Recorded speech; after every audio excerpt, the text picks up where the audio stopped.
Salut, ici Jean-François de Sentier du Bonheur, la chaîne pour avoir une vie meilleure. On en parle tous les jours ensemble. Alors, nous allons parler aujourd'hui de quelque chose qui est un objet vraiment très utile, que ce soit à l'atelier ou que ce soit même dans la maison, dans un tiroir de la maison. Ça fait partie de ces incontournables dont on a besoin pour faire n'importe quoi, vérifier une mesure, pour vérifier quelque chose, c'est le pied à coulisses numérique.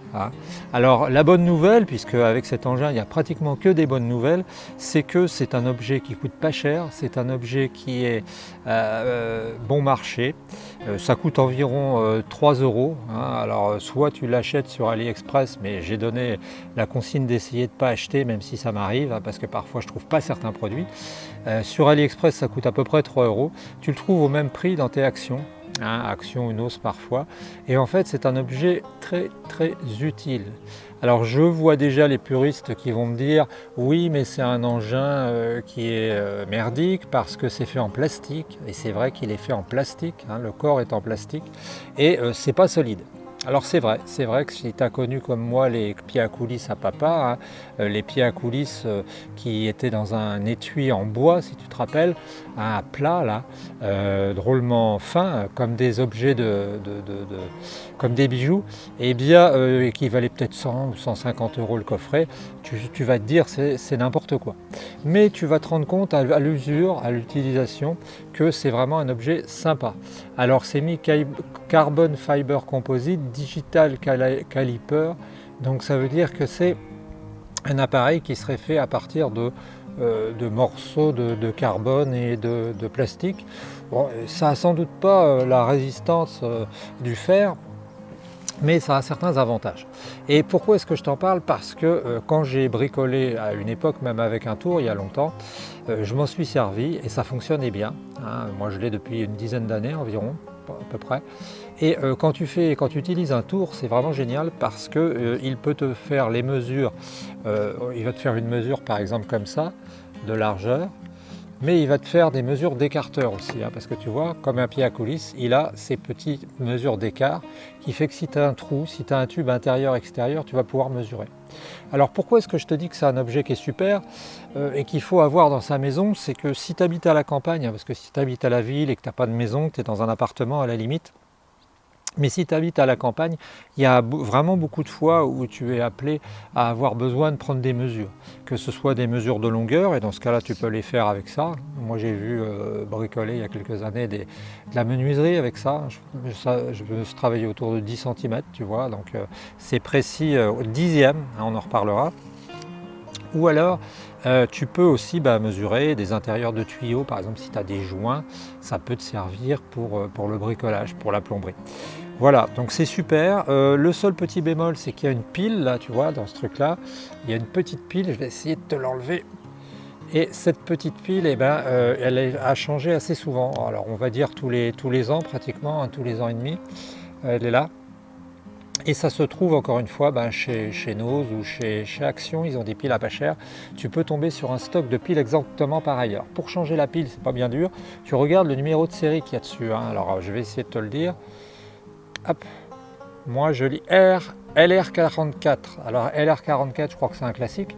Alors quand tu vas chez Action, tu as l'occasion ou alors d'acheter des packs de piles, mais tu n'auras que des LR44, tu en auras deux. Tu sais, tu as plein de petites piles les unes à côté des autres, c'est des piles mercure ou piles lithium. Ou alors ce que tu peux faire aussi, qui est pas mal non plus, c'est que tu achètes la même en paquet, en carte, et là tu la mets dans un coin, parce que souvent on ne retrouve pas les piles. Voilà, donc c'est un superbe engin, vraiment l'essayer c'est l'adopter. Il a un seul défaut pour moi majeur, c'est qu'il ne faut pas le laisser tomber.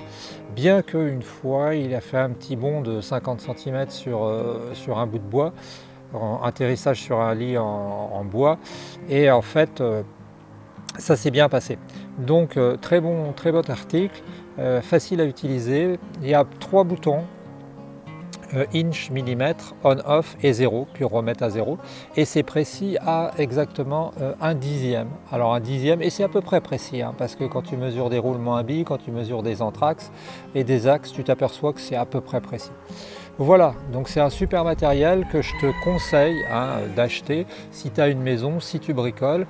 La seule chose, c'est qu'il faut faire très gaffe de ne pas le mettre dans le fond de ta caisse à outils avec tes clés de 12, 13, 14, 15 parce que tu risques de l'esquinter. Tu le mets dans les parties supérieures. Dans une caisse à outils, en général, on a des habitudes. Moi, j'ai un endroit qui a du papier dans lequel je mets les objets un peu plus délicats.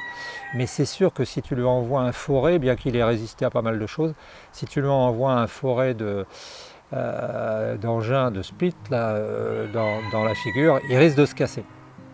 Alors l'avantage aussi c'est que ça ne rouille pas comme c'est du plastique. Donc mais il faut faire attention aussi à ce petit bout là, tu vois le petit bout qui est là. Parce que bon ça casse pas mais bon il ne faudrait pas forcer. C'est très utile aussi pour une dernière chose. J'ai oublié de te le dire et ça c'est merveilleux. C'est qu'ici, là au bout, j'ai pas pensé du tout, tu as le petit bout qui sort là tu vois. Alors tu vas me dire ouais mais ça change quoi? Et bien ça c'est merveilleux, je l'ai découvert. Tu prends ta voiture. Et sur les pneus de ta voiture, tu sais, tu as des petits témoins. Eh bien, tu poses les deux bords ici sur le bord du pneu, de la rainure, et ici, tu as la profondeur du témoin. En principe, je crois que c'est 0,06. Et en fait, tu appuies et tu regardes combien tu as. Et la dernière fois, je suis allé chez mon mécanicien, je lui ai dit, oh, l'avant, j'ai 1,6, à l'arrière, j'ai 3,3 et 3,2 en millimètres. Il était super surpris et ça donne un ordre d'idée parce que ça te permet de mesurer l'usure de tes pneus aussi. Donc, tu vois, tu fais presque tout avec ça. Voilà. Alors, je te précise qu'il n'y a pas de... Je ne suis pas payé par Action, ni par Nose, ni par AliExpress, ça ne me gênerait pas, ils peuvent m'envoyer de l'argent. Si je te dis ça, c'est pour à tout ce qu'on est, essayer d'améliorer notre vie et c'est vraiment un objet qui peut t'aider grandement. Autre dernier avantage, j'ai oublié, quand on est comme moi, qu'on devient un peu une taupe, très bonne visibilité vue à très loin, mais très mauvaise visibilité tout près, très mauvaise vue, tu peux voir les mesures. C'est écrit en gros, tu devrais pratiquement le voir d'ici. Voilà, n'hésite pas à t'abonner si ça t'a plu. Dis-nous, donne-nous des noms d'objets que tu pourras avoir utilisés, qui sont sympas pour toi, qui sont pratiques. Le prochain sujet que je ferai sera sur la lime pour affûter les scies. On se retrouve très bientôt.